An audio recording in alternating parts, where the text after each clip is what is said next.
저는 국내 지수는 이제 바닥을 잡았다. 금리 인상의 위험성이라든지 이런 부분들을 우려해서 지금 겁을 낼 상황은 아니고 이제는 과감하게 시장을 긍정적으로 봐도 된다. 지금 이제 가장 무서운 게 미국이 이제 러시아에 대한 제재죠. 네, 오늘 모신 분은 YG경제연구소 차용주 소장님입니다. 안녕하세요. 안녕하십니까? 네.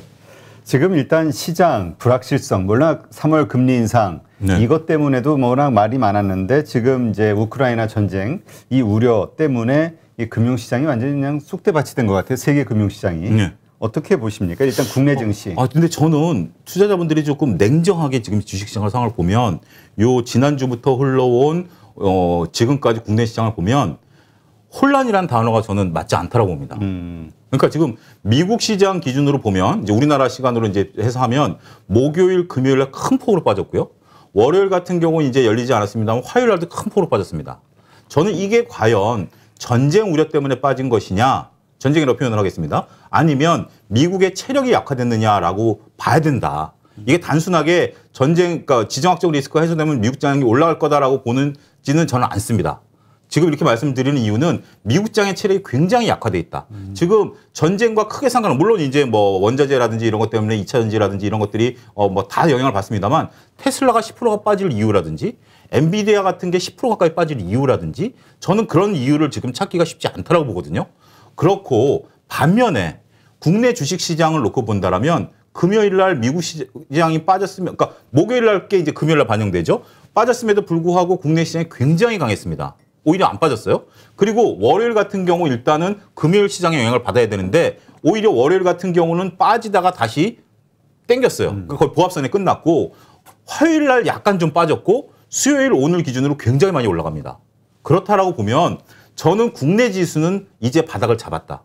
지금 전쟁 우려감이라든지 물론 이제 이게 단기간에 뭐 끝날 문제는 아닌 것 같고 일파만파 영향을 미치긴 하겠죠. 하지만 새로운 악재가 된다라든지 아니면 시장에 있어서 지금 뭐 그 금리 인상이라든지 이런 부분에 악재가 될 가능성에 대해서는 저는 그렇게 크게 우려하지 않는다. 오히려 지금 국내 같은 경우 주식 시장이 악재보다는 호재에 좀 반응하려고 하고 있다. 그러니까 뭐냐면 미국은 지금 현재 시장이 전반적으로 밀리는 쪽으로 영향을 미친다라면 수요일 날 오늘 국내 시장 영향을 보면 많은 주식들이 바닥에서 크게 올라줘요. 네. 그러면서 일부 전쟁 수혜주 찾기까지 지금 현재 나서고 있는 상황 아니겠습니까? 이러한 것들을 보게 된다라면 지금 국내 시장 같은 경우는 나름대로 바닥을 확인하는 과정이고 오히려 지금 3월 달에 금리 인상, 지금도 저 들어오다가 또 뉴스가 나왔습니다만 연준의 이제 셈법이 복잡해질 것이다. 이런 뉴스도 지금 속보로 뜨고는 있습니다만 과연 연준이 공격적으로 금리를 올릴 수 있겠느냐? 원자재 가격이 올라갔다가 올릴 수 있겠느냐. 지금 이제 유가라든지 지금 러시아가 차지하는 위치도 크기 때문에 그런 부분들을 보면 뭐 세세한 악재는 될 수 있겠습니다만 시장의 전반적으로 여기서 국내 시장이 더 밀릴 정도의 확 빠질 정도의 리스크는 이미 사라졌다. 저는 그렇게 말씀드리고 싶습니다. 네. 그 말씀은 이제 우리 주가, 증시는 바닥을 잡았다. 이렇게 이해하면 될까요?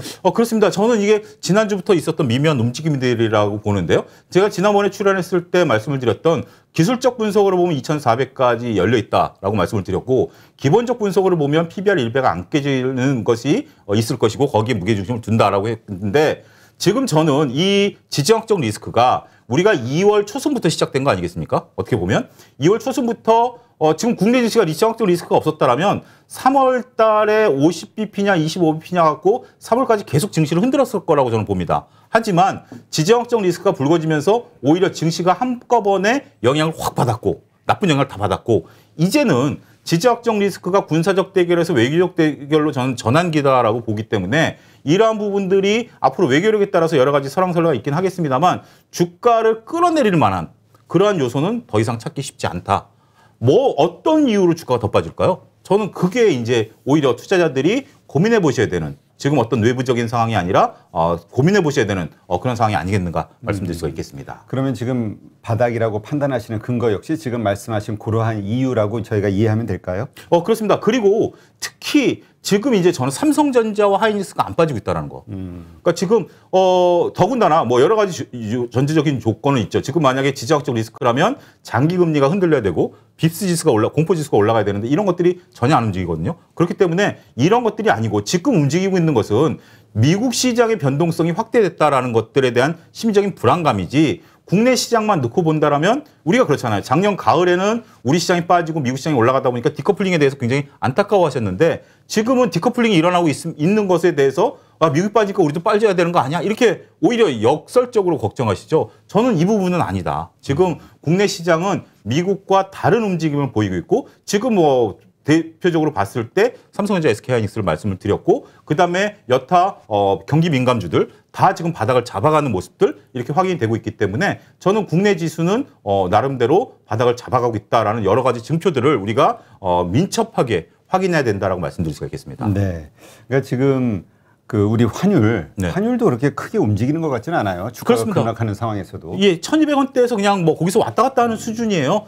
이렇지 지금 현재 뭐 통상 압박 물론 이제 우리가 2월 달, 1월 달 무역 적자가 나왔는데 이게 이제 유가 때문에 그런 거 아니겠습니까? 수입이 늘은 게 아니라 수입 금액이 늘은 거죠. 그러다 보니까 이제 유가에 따른 무역 적자가 나왔다라면 원화 약세가 되고 더군다나 지금 시장에서 보게 된다라면 달러 강세 이게 지금 뭐 안전자산에 대한 선호 현상이 되면 원화 약세가 나타나야 되는데 지금 1,200원에서 그렇게 크게 안 올라가거든요. 어느 정도 갇혀 있다라는 이 느낌이 강하게 들기 때문에 더군다나 외국인들이 또 간헐적으로 사요. 이런 모습들을 보게 된다라면 지금 저는 국내 시장이 이런 전쟁 리스크라든지 그리고 3월 달에 있을 뭐 금리 인상의 위험성이라든지 이런 부분들을 우려해서 지금 겁을 낼 상황은 아니고 이제는 과감하게 시장을 긍정적으로 봐도 된다.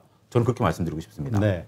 근데 이런 의견은 어떻게 보세요? 3월 11일인가요? 12일인가 우리 옵션 만기일. 예. 엔솔. 네. 네. 그때 이제 뭐 코스피 200에도 이제 편입이 되는 거고요. 그렇습니다. 근데 이제 그때까지는 뭔가 왜냐면 외국인들의 선물 이 파생 포지션. 방향이 좀 뭐라 그럴까요? 위에서 좀 누르고 있다. 하방 쪽에 많이 포지션을 갖고 있으니까.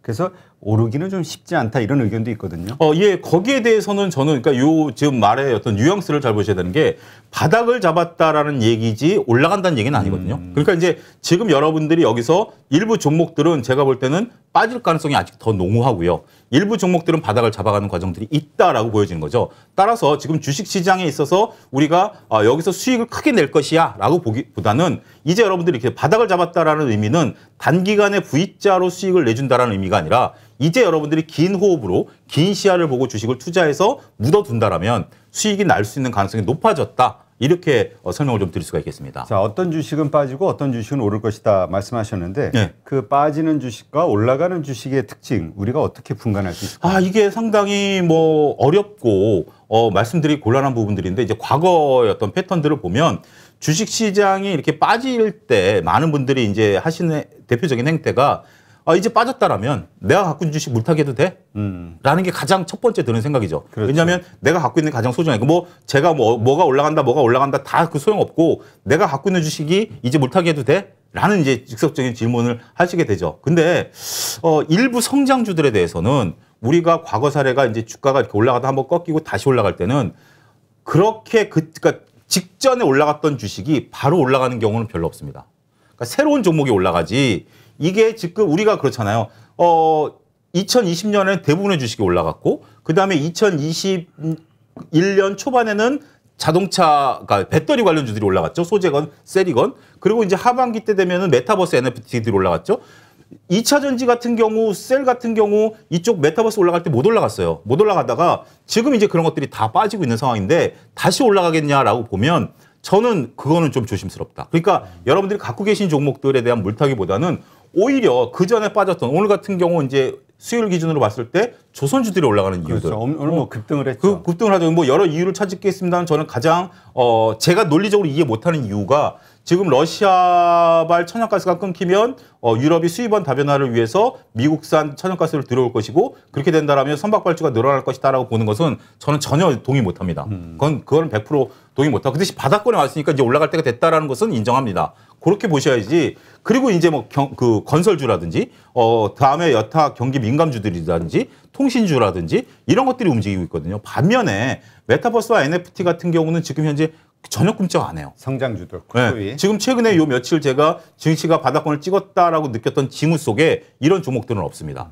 그렇기 때문에 지금 시장에 있어서 보는 여러분들의 시각은 주가가 바닥을 잡았다라는 게 첫 번째고 그 주가를 받은 거 이꼬로 주가가 V자 반등을 준다라는 건 아니고요. 그리고 주가가 이제 바닥을 잡고 올라간다라고 했을 때 여러분이 갖고 계신 대부분의 성장주도 올라간다? 이 얘기도 또 아닙니다. 그렇기 때문에 셈법이 복잡해지고 이 셈법을 잘 따져 보셔야 되지 않을까 말씀드릴 수가 있겠습니다. 네, 알겠습니다. 그렇다면 지금 이제 대부분 이제 계좌 들고 있는 종목들이 지금 뭐 마이너스 30% 40%인 그렇죠. 분들 예. 허다하고요. 예. 뭐 하여튼 뭐 다 적자인 주식을 들고 있는데 그냥 가만히 있으면 될까요? 아니면 이렇게 좀 올라갈 종목, 올라갈 것처럼 보이는 종목들로 교체하는 거에 대해서 많이 고민을 하는데 어떻게 보세요? 일단 뭐 저는 지수 관련 대형주다라면 뭐 지켜보실 필요가 있다. 좀 시간이 걸릴 수 있겠습니다만. 지금 들고 있는 게. 네, 근데 이제 경기 민감주를 쫓아 사셨던 분들.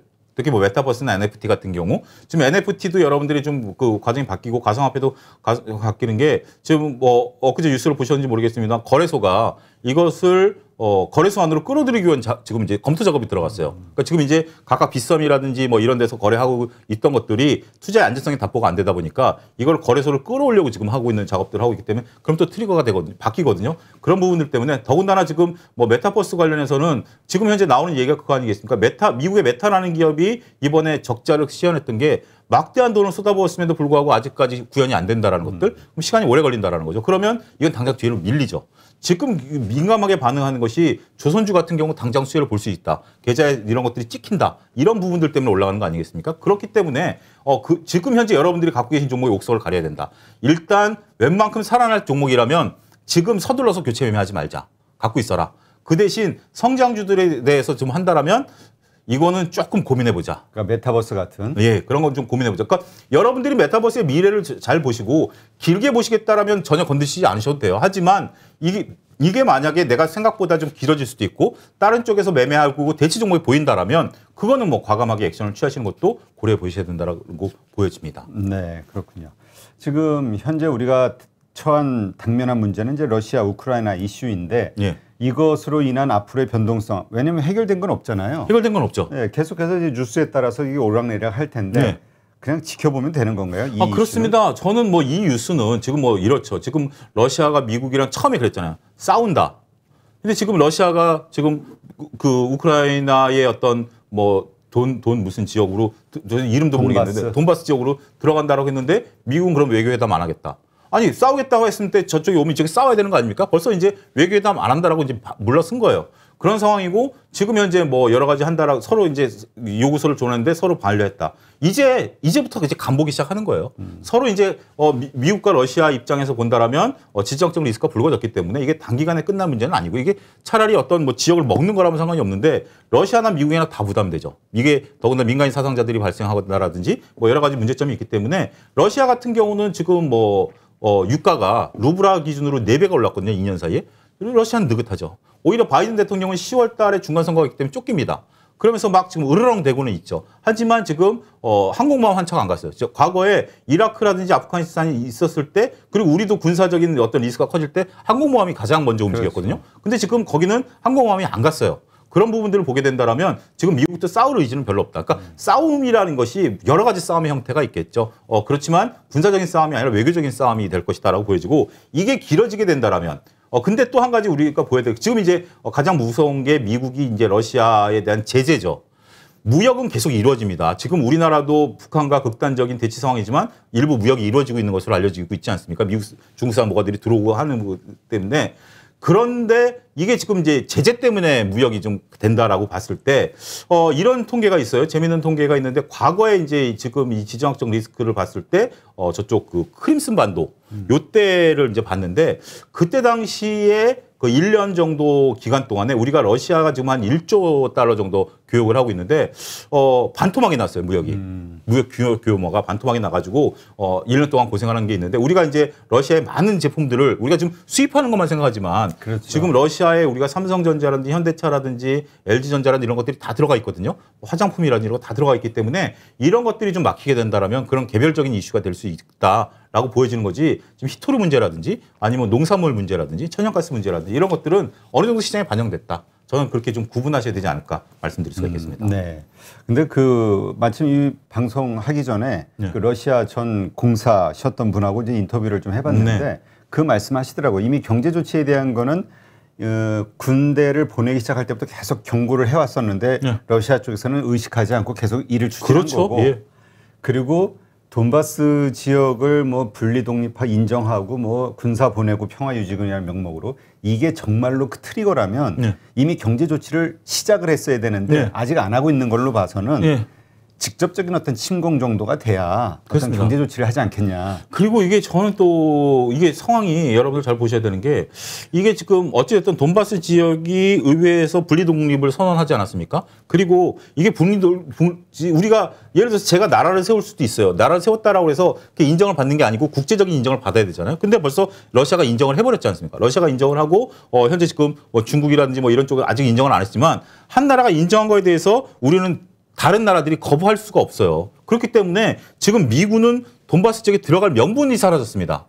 과거에는 이 우크라이나 지역이니까 그렇죠. 니네가 침공해오면 우리가 우방이기 때문에 막아주는데 얘네는 지네가 독립을 했대. 그러면 우크라이나가 아니야. 국내 문제죠 이제. 네, 국내 문제가 돼버린 거예요. 그렇게 복잡해졌기 때문에 이러한 문제가 시장에 있어서의 어떤 러시아군이 돈바스 지역에 들어간다고 해서 우리가 그런 거 아니까 싸움이라는 게 정말 싸우려면 치고받고 해야지. 야, 너 선 넘어오면 내가 때릴 거야? 선 넘어서 너 한 발짝만 더 내면 내가 때릴 거야? 야, 너 인상 쓰면 때릴 거야? 계속 말을 바꿔가고 있지 않습니까? 그게 싸울 의지가 없다라는 거죠. 지금 미국의 행태가 그렇다라고 저는 보여집니다.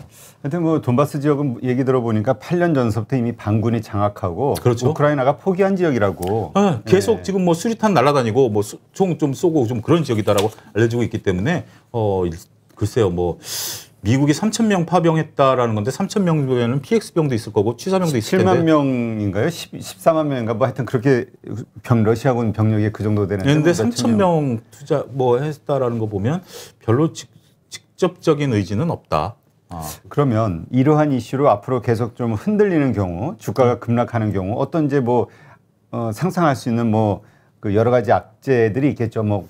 들어갔다 침공한데 디데이가 내일이다. 이미 여러 번 어겨졌지만 네. 어쨌든 어떤 이유로인가 급락한다면 이슈로 그때는 매수해야 될 관점인가요? 저는 이게 이제 물론 과거 사례를 보고 하지만 지금 이제 미국 시장은 저는 그렇게 봅니다. 이제 서학개미 하시는 분들도 많기 때문에 미국 시장은 이미 이 이전부터 변동성이 이제 막 시작이 됐다.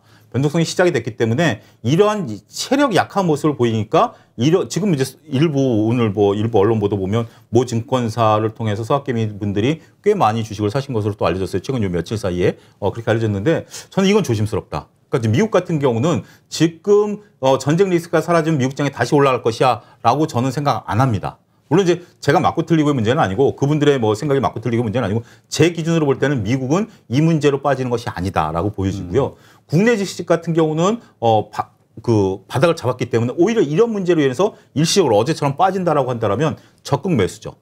그런 관점에서 저는 주시장을 이제는 조금 안도의 한숨으로 접근하셔야 되지 않을까 말씀드릴 수가 있겠습니다. 네. 저번에 보니까 김민수 대표님이 그 얘기 하시더라고요. 네. 그 나스닥 아니 미국 증시에서 하루에 빠져나가는 돈이 수십억 달러씩 그렇게 빠져나가더라. 데이터를 보니까. 그러니까 이제 유동성이 좀 사라지고 있는 현상 그로 인해서 주가의 원상태 회복, 정상화, 이렇게 봐야 되나요? 그러니까 지금 미국 증시 같은 경우 우리도 이제 동학개미 운동이 때문에 개인 투자 비중이 역대 최고치인데 미국도 역대 최고치입니다. 51%입니다.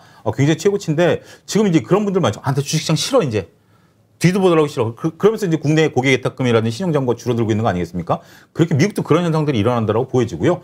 더군다나 지금 이제 미국 성장주들에 대한 어떤 그 이제 제가 항상 드리는 말씀이 성장주는 꼬리표가 붙어요. 숙제 답안지를 내야 된다. 성적을 내야 된다. 근데 지금 성적 나오는 게 불투명해지고 있는 기업들이 몇 개 있지 않습니까? 그렇게 본다라면 우리가 테슬라의 최근의 급락이라든지 뭐 여러 가지 종목들의 급락이라든지 지금 오늘 나온 뉴스를 보니까 아마존이 조금 흔들리고 있다. 그러니까 뭐냐면 아마존이 문어발식으로 많은 기업들을 포용을 해서 자기네들이 갖고 있는 네트워크를 통해서 이게 수익이 날 거라고 봤는데 이 중에서 적자 기업들이 나타나기 시작한다는 거죠. 그러니까 투자자들은 초기에는 아마존이 플랫폼을 이용해서 모든 것을 장악할 것이라고 봤는데 너무 많은 문어발을 하다 보니 지금 가장 큰 적자가 식료품 쪽. 이런 쪽 적자가 하나둘씩 뻥뻥뻥 터지기 시작하다 보니 이게 모든 것을 아우르기 힘들다라는 거죠. 그러니까 투자자들의 생각은 항상 변한다라는 거죠. 처음에는 좋게 보다가 이제는 뭔가 여기 기업에 계속 좋을 것으로 봤는데 약점들이 나타나기 시작한다. 그런 관점도 접근하셔야 될 것 같습니다. 네, 알겠습니다. 자, 하여튼 지금 변동성이 워낙 심하다 보니까 미국도 그렇고 한국도 그렇고요. 지금 어떻게 해야 될 것이냐 들고서 우왕좌왕 하시는 분들이 있는데 일단은 지금 상태에서는 일단 그냥 내가 가지고 있는 주식이 괜찮은 건지에 대한 기본적인 분석, 펀더멘탈 조사가 일단 우선이겠네요. 그렇습니다. 이제 3월 달이 되고 나면 기업들의 모든 이제 주총이 열리고 감사 보고서가 나오죠. 감사 보고서에 따라서 일부 기업들 그리고 또 이제 미국이 금리 인상한다 그러면 이자 보상 배율 그러니까 영업이익 갖고 이자를 못 내는 기업들이 지금 늘어나고 있는데 이런 것들에 대한 어떤 개념들 이런 것에 집중하셔야 된다. 지금 이제 외부적인 변수는 이제 어느 정도 귀를 좀 닫으셔도 되겠다. 이렇게 좀 말씀드릴 수 있겠습니다. 결국은 실적이다. 그렇습니다. 이제 실적, 그러니까 항상 우리가 그렇잖아요. 실적으로 가다가 뭔가 시장에 있어서 재밌는 얘기거리가 되면 재밌는 얘기거리 하다가 또 그 얘기거리가 사라지면 또 다시 실적 보고 항상 그렇지 않습니까? 그렇기 때문에 우리가 이제 지금은 이제 실적으로 빠르게 전환하시는 분이 오히려 기회를 볼 수 있다. 저는 그렇게 볼 수 있겠습니다. 네, 알겠습니다.